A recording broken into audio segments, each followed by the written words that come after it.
Cette journée revêt une importance capitale pour l'avenir de nos communautés et la préservation de notre environnement.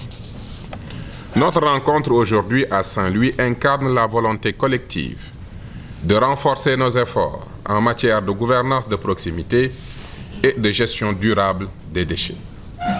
Ces concertations s'inscrivent surtout dans le sillage de l'acte 4 de la décentralisation, initié par le gouvernement en adéquation avec la vision Sénégal 2050 qui incarne une nouvelle ère dans la trajectoire économique et sociale du pays.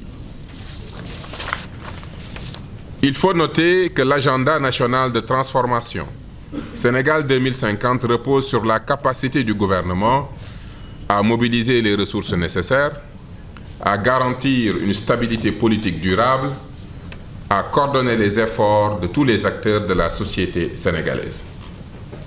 Pour rappel, nous avons déjà tenu 2 grandes rencontres sur les 15 thématiques que nous souhaitons approfondir en collaboration avec l'ensemble des acteurs dans le but d'assurer un développement urbain, économique et durable de nos territoires. Tout d'abord, à Saly, les 29 et 30 octobre 2024, nous avons concerté avec les exécutifs locaux sur les problématiques spécifiques des collectivités territoriales et sur les pôles territoires. Ces pôles constitueront un ensemble d'acteurs incluant des élus, des acteurs économiques, des experts et des universitaires afin d'assurer une planification urbaine harmonieuse et concertée du développement. Cela permettra un meilleur aménagement du territoire et une promotion ambitieuse du développement économique de nos collectivités territoriales. Ensuite, les 9 et 10 décembre 2024, nous avons échangé autour du thème « Gouvernance foncière et vision Sénégal 2050 » vers une gestion inclusive des territoires. Nous avons pris note des observations et préoccupations des acteurs territoriaux concernant cette question essentielle de la gouvernance foncière qui représente un moyen juste, rationnel et équitable d'accéder aux ressources naturelles. Elle constitue également une garantie pour leur exploitation ainsi que leur gestion de manière écologiquement durable, économiquement rentable et socialement impactante. Mesdames, Messieurs, ces rencontres de concertation témoignent d'une volonté collective de bâtir un avenir durable et inclusif pour le Sénégal. En mettant l'accent sur la concertation, la construction, la participation et surtout l'écoute de l'ensemble des parties prenantes du secteur de la gouvernance locale, de la décentralisation et du développement territorial. Notre démarche peut être résumée ainsi: faire participer chaque acteur. Participer à une concertation, c'est apporter son regard ou son expérience sur un sujet.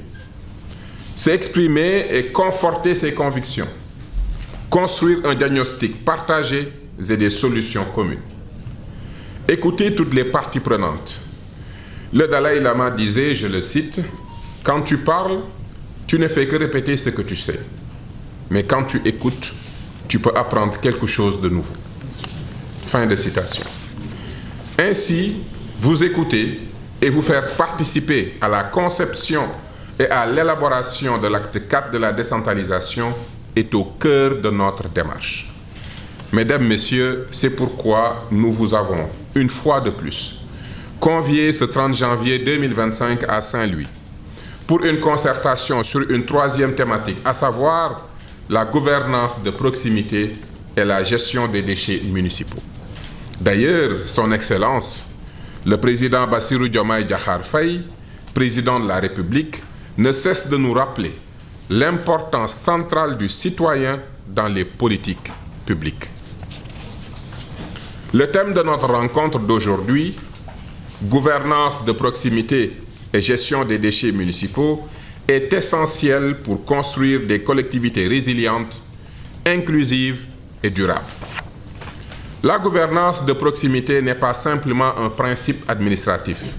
C'est un véritable état d'esprit qui cherche à impliquer chaque citoyen dans les décisions et qui impacte leur vie au quotidien et leur environnement. La gouvernance de proximité est au cœur même de notre action gouvernementale. Elle incarne la volonté de rapprocher l'administration des citoyens tout en favorisant la participation active de chacun à la construction de leur environnement et de leur avenir. Les administrateurs de proximité, les cadres de concertation et les régies de quartier constitueront des piliers de cette approche. Ils sont les acteurs de terrain, les premiers interlocuteurs des populations et les garants du dialogue et de la coopération. Ils jouent un rôle essentiel pour identifier les besoins, transmettre les préoccupations et garantir la mise en œuvre des politiques publiques à l'échelle locale.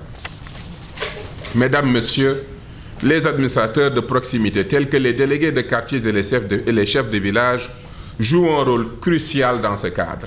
Ils sont les premiers interlocuteurs des citoyens et servent d'agents de transmission entre les différentes échelles des décisions.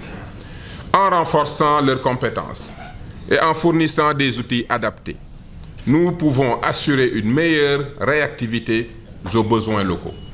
Aujourd'hui, nous devons discuter de la manière dont nous pouvons mieux soutenir ces acteurs essentiels dans leur mission. L'institutionnalisation de cadres de concertation constitue également un axe stratégique de notre démarche.